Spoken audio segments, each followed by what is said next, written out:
Hi, I'm Shashank Bhargav, and you're listening to Three Things, the Indian Express news show.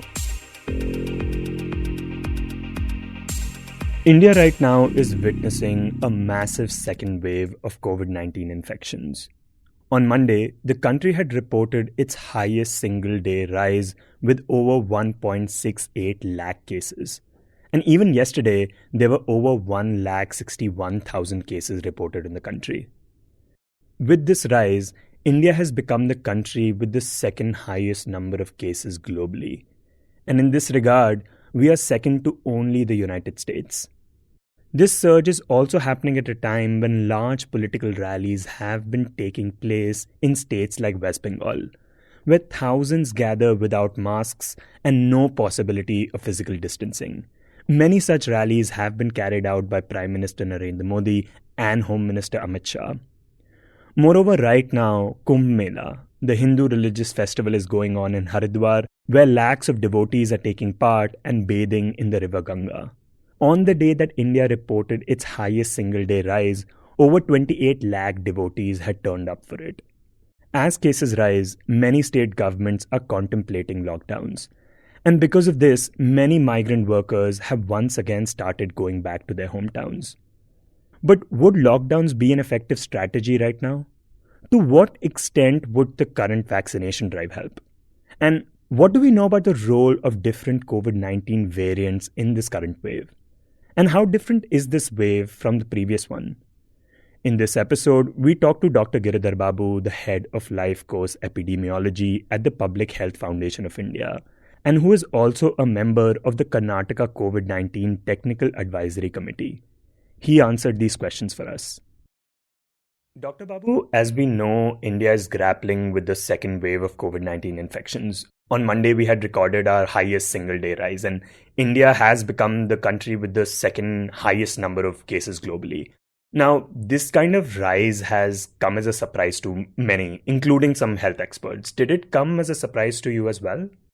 I wouldn't say I'm surprised. The reason I say is from some of the technical advisory committees that I'm part of, we had warned about second wave much earlier in the month of October 2020. However, our timing was around February 2021 is when we expected. And we did not make any guesstimates in terms of how the peak will be.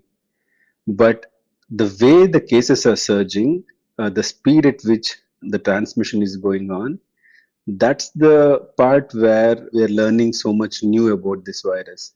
So the speed at which the second wave is forming in the country, definitely we are flabbergasted, but not sure in terms of surprising from the mere occurrence of second wave. With infectious diseases, it is known that there will be multiple waves of outbreaks, and we need to be taking each wave as one separate game.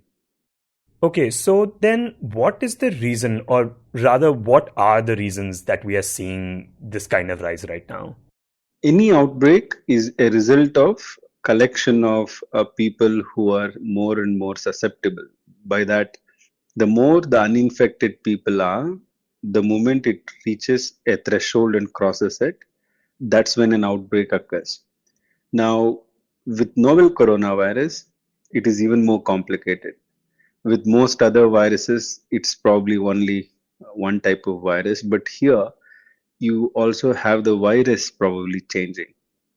So when you have a susceptible pool and there are both an earlier variant and a newer variant, not just one, there are many variants who might be more infectious. Some of them can escape our immune system. So therefore, the speed at which it can spread is tremendous. So the reasons for the new wave or the second wave is A, the host immunity is not up to the mark in terms of either waning antibodies or in terms of the vaccination not reaching enough people. B, the virus itself is changing, therefore, maybe more infectious strains are present in most parts of the country. And finally, the environment.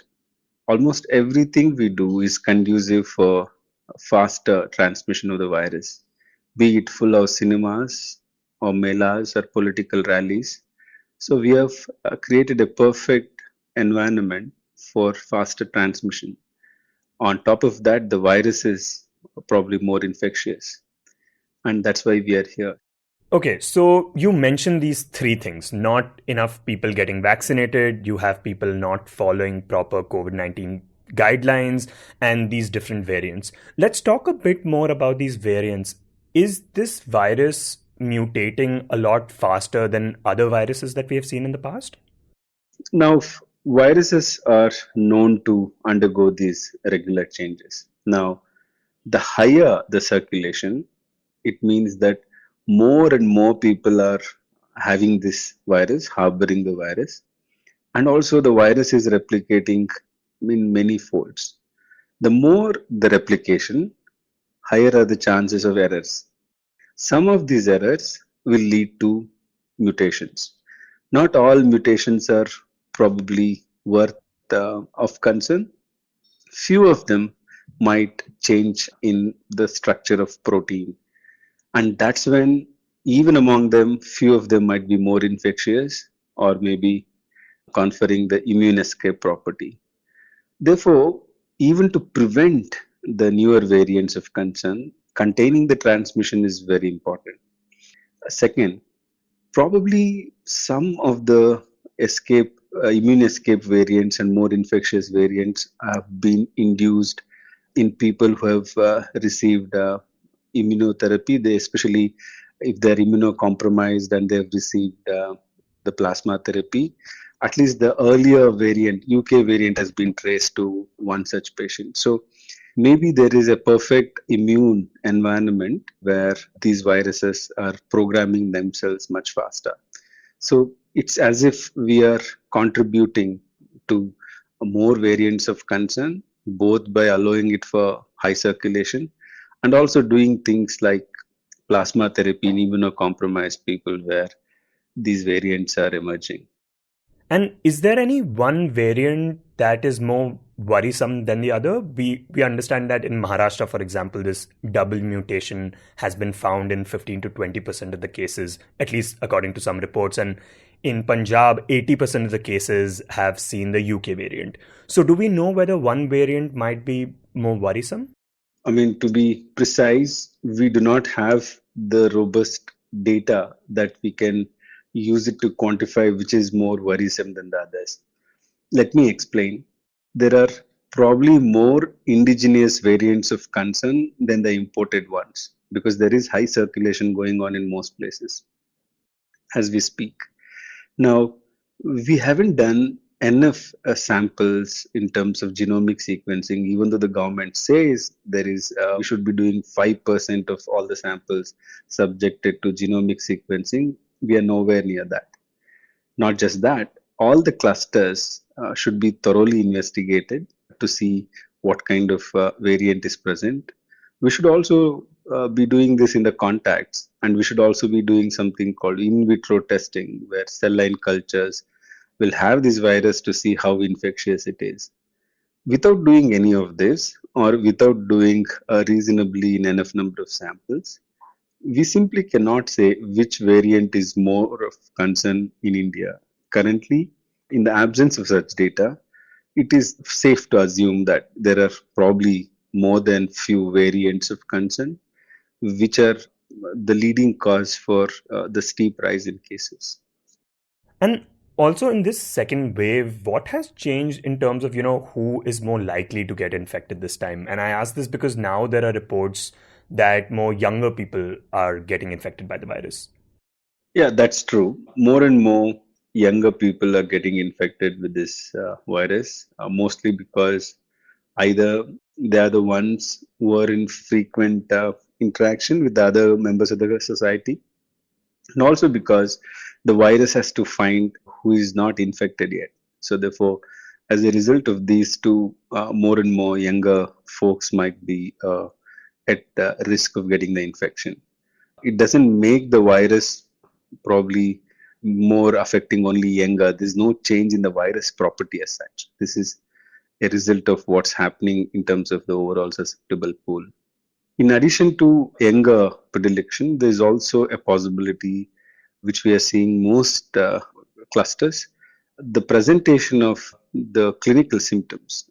Most people are asymptomatic, and one would probably have an estimate of around 90% are asymptomatic. In the remaining 10% of the people is what we require in terms of clinical management, be it oxygen supply or even critical care in ICU. So this is where again there is changing dynamics of how this wave is in contrast to the first wave. And is it true that the virus might be less fatal this time? That in the second wave, while the cases might be higher, the number of deaths might be lower than the last wave? That's probably not the right way of assessing about the fatality. The reason is, although the proportion of deaths looks like it's a small percentage as of now, when there is a surge in cases, this percentage in so many millions of people will result in larger number of deaths. It's also more likely that when there is a surge in cases, there are not enough beds to cater to the needs of severe illness. Therefore, that will also contribute to mortality. As of now, states with probably relatively poorer health infrastructure like Uttar Pradesh, Bihar, having a reproductive number more than 2.75, which means every infected person is spreading to three more people. In the days to come, we have to be very careful on how these areas will handle the surge in cases. With poor health system capacity, ensuring that mortality is lower in these areas is also very critical. So, multiple factors will lead to assessing whether surge in mortality is going to be lesser or higher. And we should also finally remember that the surge in mortality always occurs with a lag time. So, if there is a surge in cases now, the death rate will probably start increasing 14 to 17 days from now. So we need to account for that lag time effect also. Okay, so now because of this massive surge that we are seeing, there are talks once again of lockdowns. Maharashtra has been contemplating it, and so are other states like Karnataka, Haryana, and even Delhi. How much can lockdowns help with this wave, and do you think that that is an effective strategy? Yeah, I have written about it saying that lockdown is a lazy policy option. Here is why. We had multiple opportunities to contain the transmission, to sort of extinguish in the very early stages. We have missed those opportunities. Even now, a strong, aggressive containment strategy should be able to reduce the overall number of cases in most places where it has just started surging. Maharashtra is a different case altogether. Instead of addressing these aggressive containment strategies, which include preventing three C's, which mean crowds, close contacts, and close spaces. If we are able to ensure that we regulate these three things really well, we can clearly get a hold on the way the trajectory is going forward. Instead, we are allowing mass congregations, whether it is melas, religious congregations, or political rallies, full of cinemas. There's hardly any place where these kind of crowds are not formed. By allowing transmission to continue like this, and then to impose a lockdown, I mean, doesn't make real sense from a public health point of view. The reason is once there is surge in cases, especially in states which have poor health system capacity, it's really fatal to the poor and vulnerable sections of the society. In the same way, a lockdown is equally or more fatal for most vulnerable people. So they're doomed anyway, whether the surge in cases happens or the lockdown happens. We need to own this. There has to be collective responsibility in preventing a nationwide lockdown. Lockdowns might be necessary only when the health system is not able to cater to the surge in severe cases. Lockdown might also be necessary when there's mortality surge. and we just can't simply control it from our public health interventions. If the health system is not strained, if we are able to handle a low mortality level, then I think we should continue with the strict and aggressive containment strategy. So there's no one size fits all approach. Lockdown as a policy option should be the last option only when the other options don't work. My only worry is that there is a tendency to not really effectively implement the other strategies and use lockdown as a lazy policy option. So then, what needs to be done to handle a surge in cases, which, as you say, could prevent us from going under lockdown? As we see in Mumbai, most people with asymptomatic illness would want to get hospitalized. Therefore, they will prevent the beds from occupying for those who really deserve it.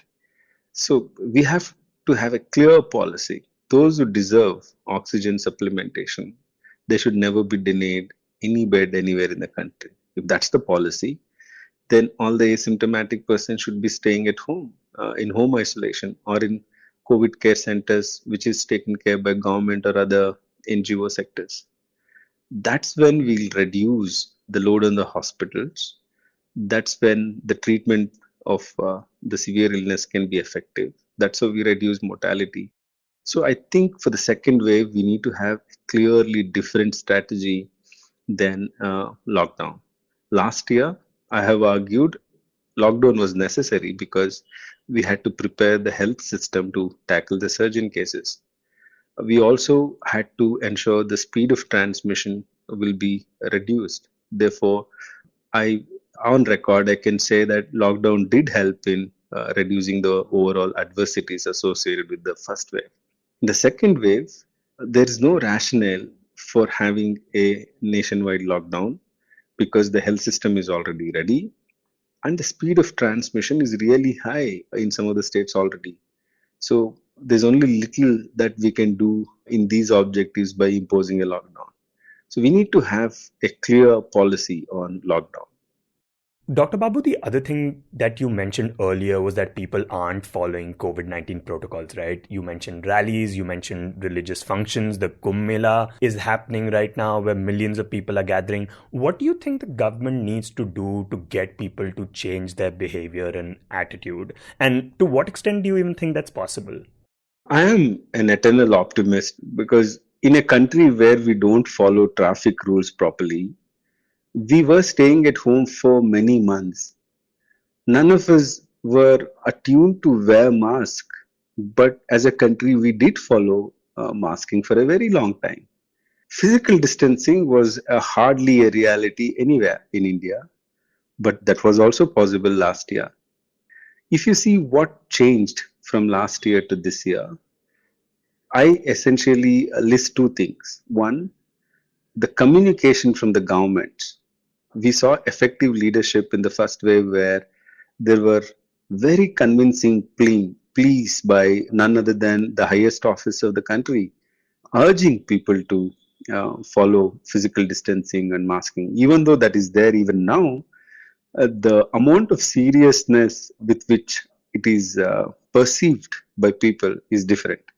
Mostly because the role models of implementing these are probably attending large congregations. So then the people will have a very confusing picture. So my request is if there is a renewed commitment in terms of better communication strategy, in terms of why more than ever in a strict policy of self-regulation, of masking up, following physical distancing, and more important than these two is avoiding crowds, prevent the formation of crowds, don't participate in any kind of congregations.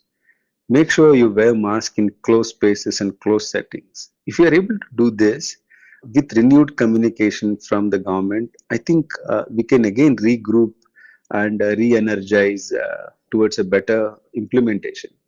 For that, we need to do a lot of introspection because you can't have melas, political rallies, and renewed communication at the same time. Yeah, and The other strategy against this pandemic has been the vaccination drive. How much can that help with the current wave of infections? Yeah. So I think that's a great question. So vaccination is very important. The pace of the vaccination needs to definitely increase by many folds, but only to prevent a third wave or any future waves, not in terms of making a major impact in the ongoing second wave. The reason is you need to make sure that everybody gets 2 doses, and 2 weeks after 2 doses is when the efficacy gets in. What is the efficacy against? These vaccines are proved efficacious against preventing death and preventing severe illness. So, therefore, whatever coverage we will have, let's assume we cover all the vulnerables in the next 2 months. Excellent. In the next wave, we will have much lower mortality compared to what we would have had in first and second wave. But will it reduce the peak or mortality in the ongoing one? We do not have the evidence to say that. But that's an independent strategy to prevent further adversities in the long run.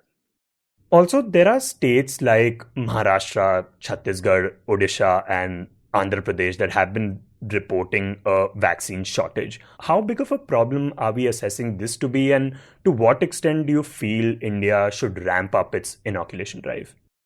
I think there is a supply constraint. We have to acknowledge that. We need definitely more vaccines in terms of the supply chain mechanisms to be able to cater to a greater proportion of the population. At the same time, once the vaccines are available in enough numbers, we need to step up the demand for the vaccination. Currently, we are expecting people to come to the center and get vaccinated, but we need to mobilize people. We need to have strong micro plans. I think India can do much better. The potential is much greater than the pace at which we are proceeding ahead. So, therefore, there is again an important need that we use the simple strategies to scale up. We ensure that the same strategies, such as what we used for polio eradication and measles and mumps, rubella vaccination, we need to be using similar strategies here and reduce all the barriers to make sure that this campaign is effective. There's a great scope for improvement in the vaccination program as such. Okay, so you mentioned that ideally you would want a situation where the vaccine drive is happening, like polio or rubella. But I'm guessing the mechanics of it will be a bit different, right? Because in COVID, you need someone to monitor adverse events. You need for there to be social distancing. You don't want vaccination centers getting crowded, which we have seen happening in a number of places. So even though you would want it to happen like polio, but how will the mechanics of it change in terms of COVID? Yeah. So the easiest program to compare for COVID-19 is MMR, measles, mumps, rubella. And this was done till for the children till 15 years of age. And this was nationwide campaign. This required administration of injections. And most of the adverse effects, some of them were even severe compared to COVID-19. And also, vaccinating children is more sensitive than vaccinating adults. Despite of all these barriers, challenges, India again is one of the global leaders in implementing MMR vaccination campaigns. The reason it is so is we as a public health community relied mostly on the healthcare workers who are in the front line. Yes, they are called ANM, auxiliary nurse midwife. They are the people who are administering intramuscular injections to children all over the country in the most remotest of the areas. There is again world-class adverse effect following immunization program associated with it. We have know-how. We have the people who are trained. We just need to reorient our programs towards that. Throughout the history, It is the strength of the public health system that has delivered vaccination program. While the private care facilities will help in urban areas, we should be scaling up our outreach sessions in the rural areas to have a greater coverage. And to have this greater coverage, and considering this time younger people are also getting infected, do you think people below the age of 45 should also be allowed to get vaccinated? I do believe a graded response in terms of expanding to other age groups should happen. Currently, I feel at least all the people above 45 years should be covered as soon as possible. The moment we start covering a significant proportion with vaccines being made available, again, we have to look at both supply and demand. We have to expand to all the eligible age groups. And also, do you agree with people saying that at least in certain areas, vaccination should be open for everyone? This is a very difficult question to answer because I think each state at some point of time will have the surge in cases. My priority would be to prevent deaths among the vulnerable, which means those who have comorbidities and those who are elderly. So, ensuring that most of vulnerables get the complete vaccination coverage is a priority, especially when the supply constraints are there.